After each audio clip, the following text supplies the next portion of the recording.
couple who'd been married forever were having one of those deep conversations. The husband asked, "If I died, do you think you'd remarry?" The wife thought for a moment and replied, "Well, it might get lonely. If I met the right person, maybe I can remarry." He sighed and said, "I just hate the idea of some idiot sitting on my couch, watching my TV, and using my tools." She looked at him and said, "Well, what makes you think I'd marry another idiot?"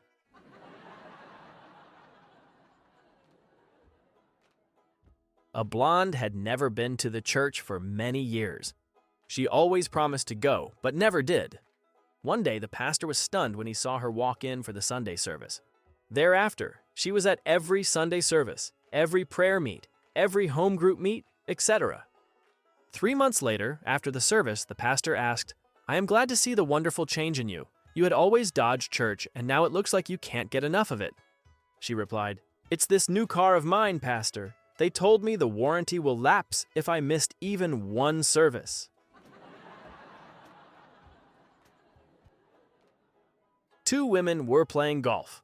One teed off and watched in horror as her ball flew directly toward some 4 men playing the next hole. The ball struck one of the men.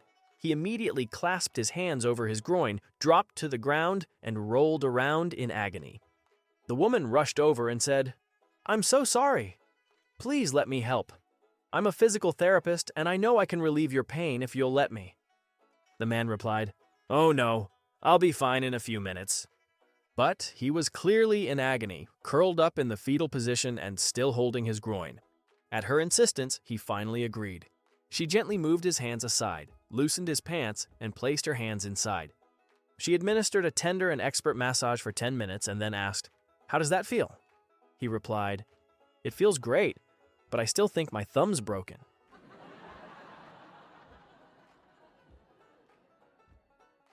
A blonde guy comes home early from work and hears weird noises coming from the bedroom. He races upstairs and finds his wife, completely naked, sweating and panting like she ran a marathon. "What is going on?" he shouts. She thinks quick and gasps, I think I'm having a heart attack." Panic sets in. He sprints downstairs to call 911, but just as he's dialing, their 4-year-old son tugs his pant leg and says, "Daddy, Uncle Ted's hiding in your closet and he's not wearing any pants." The man drops the phone and storms upstairs. He blasts past his dying wife, yanks the closet door open, and there's his brother, Uncle Ted, buck naked, curled up on the floor. "You rotten bastard," the husband yells. "My wife's in cardiac arrest and you're running around the house butt naked, scaring the kids?"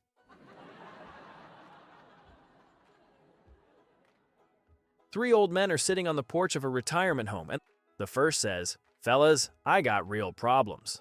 I'm 70 years old. Every morning at 7 o'clock, I get up and try to urinate. All day long, I try to urinate. They give me all kinds of medicine, but nothing helps." The second old man says, "You think you have problems. I'm 80 years old. Every morning at 8 o'clock, I get up and try to move my bowels. I try all day long. They give me all kinds of stuff, but nothing helps." Finally, the third old man speaks up. "Fellas, I'm 90 years old. Every morning at 7 o'clock, I pee like a racehorse. At 8 o'clock, I poop like a champion." The other two look at him, confused. "So what's the problem?" they ask. He replies, "I don't wake up until 9 o'clock.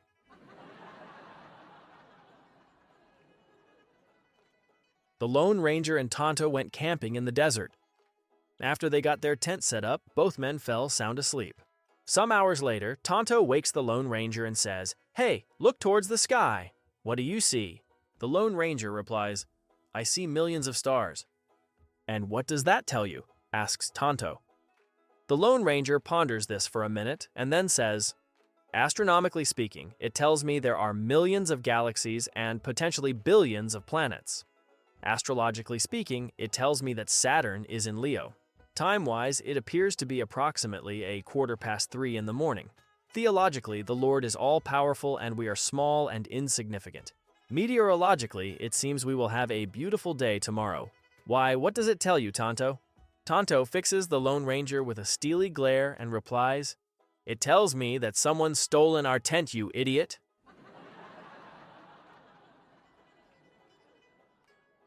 Bob, a 60-year-old filthy rich widower, struts into the country club with a jaw-dropping 25-year-old blonde clinging to his arm like static on a sock. Heads turn, jaws drop, someone even chokes on a martini. His buddies rush over in disbelief. "Bob, who is that?" Bob smiles and says, "That's my wife." Their eyes nearly pop out. "Wife? How in the world did you get someone like her to marry you?" Bob leans in, sips his drink, and says, "I told her I was 95 and have a bad heart."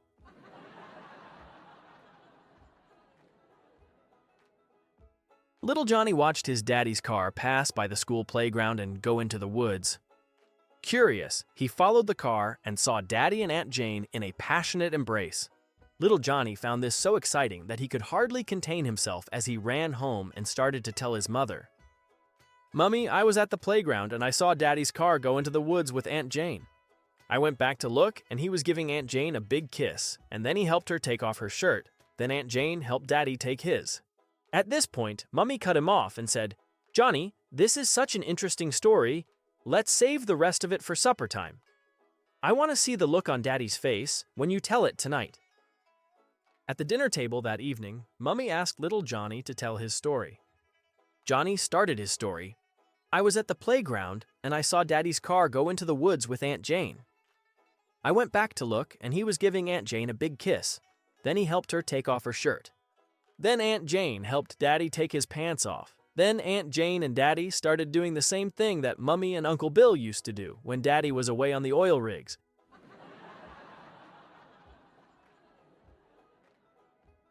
A plane is flying to Toronto when a blonde in economy moves up and sits in first class.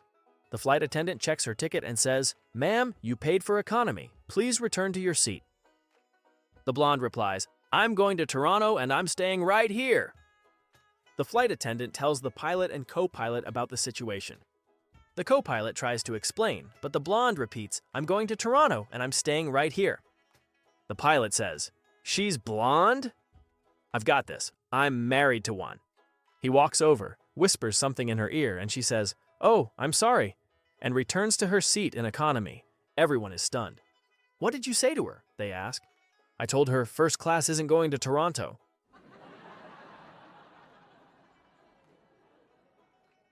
A woman visits her son for dinner, who lives with a girl roommate. During the course of the meal, his mother couldn't help but notice how pretty his housemate was. She had long been suspicious of a relationship between the two, and this had only made her more curious. Over the course of the evening, while watching the two interact, she started to wonder if there was more between him and his roommate than met the eye. Reading his mom's thoughts, her son volunteered, "I know what you must be thinking, but I assure you, Mum, we are just roommates and nothing more." About a week later, his roommate came to him saying, "Ever since your mother came to dinner, I've been unable to find the silver plate. You don't suppose she took it, do you?" He said, "Well, I very much doubt it, but I'll email her just to be sure." He sat down and wrote, "Dear Mum, I'm not saying that you did take the silver plate from my house, and I'm not saying that you did not take the silver plate. But the fact remains that it has been missing ever since you were here for dinner. Love always, your son." Several days later, he received an email from his mother which read, "Dear son, I'm not saying that you do sleep with your roommate, and I'm not saying that you do not sleep with her. But the fact remains that if she was sleeping in her own bed, she would have found the silver plate by now under her pillow.